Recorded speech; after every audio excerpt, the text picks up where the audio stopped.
para a sociedade, porque você vai transformar, o que eu estou tentando fazer aqui é transformar numa linguagem comum para que todo cidadão possa entender. E aí a gente vai avançando um pouquinho, professor. Por exemplo, para o serviço chegar, por exemplo, para o serviço alcançar o cidadão, sentado em casa no sofá, o cidadão vai pensar assim, pô, todo dia chega água na minha casa, eu sou abastecido, a minha rede de esgoto está conectada. Como é que isso funciona? Isso funciona porque existe no país um grande sistema de gestão de recursos hídricos com muitos profissionais trabalhando dentro de um sistema nacional de gestão de recursos hídricos, dentro de sistemas estaduais, aí, claro, alguns estados mais avançados, outros menos, em que você faz o controle da disponibilidade dos reservatórios, o controle das vazões dos rios, dos grandes rios que abastecem, né, as nossas cidades, e esse controle de disponibilidade hídrica, inclusive, envolve outros setores, não só o setor de saneamento, mas o setor de geração de energia, né? Que é um setor, por exemplo, que controla, às vezes, grandes reservatórios que são usados nas nossas hidroelétricas para produzir energia, como também para abastecer algumas regiões.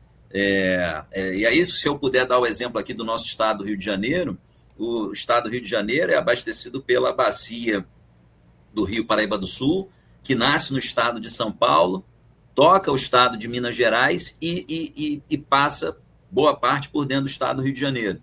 Esse rio, por exemplo, ele é regulado por um comitê federal. Esse comitê de bacias federais, ele discute toda a questão das águas. Aí essa água, para chegar aqui na cidade do Rio de Janeiro e abastecer diversas outras cidades do estado do Rio de Janeiro, e isso acontece para você que está escutando a gente em qualquer lugar desse Brasil, isso acontece aí em qualquer das suas cidades brasileiras, com o seu sistema, com a sua solução, você tem grupos de profissionais trabalhando para que isso aconteça. Por exemplo, para não falar só do nosso estado, eu vou falar, por exemplo, do estado do Ceará.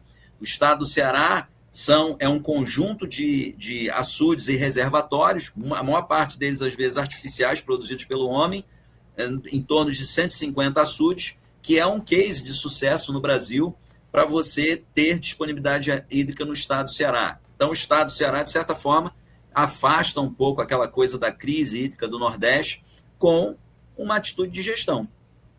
E aí eu estou dizendo do serviço, como eu expliquei, do setor que funciona acima do setor de saneamento, o setor de gestão de recursos hídricos. E ao setor de recursos hídricos, ele entrega para o setor usuário, e aí o saneamento é um dos setores usuários, você tem outros setores, usuários, as fábricas, o porto, o aeroporto, as grandes empresas são usuários do setor de recursos hídricos. O setor de saneamento é um dos maiores. O setor de saneamento ele vai lá para ele acessar aquele manancial, aquela disponibilidade hídrica, ele tem que ter uma licença, essa licença se chama uma outorga.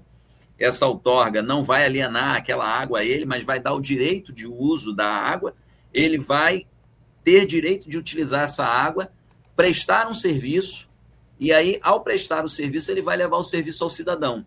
Ele vai tratar essa água, vai jogar essa água numa rede de distribuição, passando numa estação de tratamento, chegando numa rede de distribuição e levando ela até a porta da sua casa, aí, professor, até a porta da sua casa, do seu condomínio, onde você mora.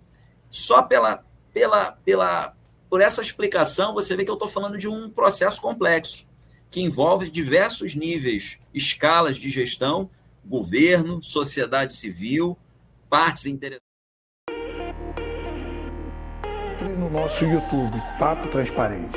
Você também pode nos assistir pelo Spotify e no LinkedIn. Não perca, falamos sobre o que está acontecendo de atual e das possibilidades de emprego, de trabalho, de empreendedorismo, de startup, de estágio, tudo voltado para você.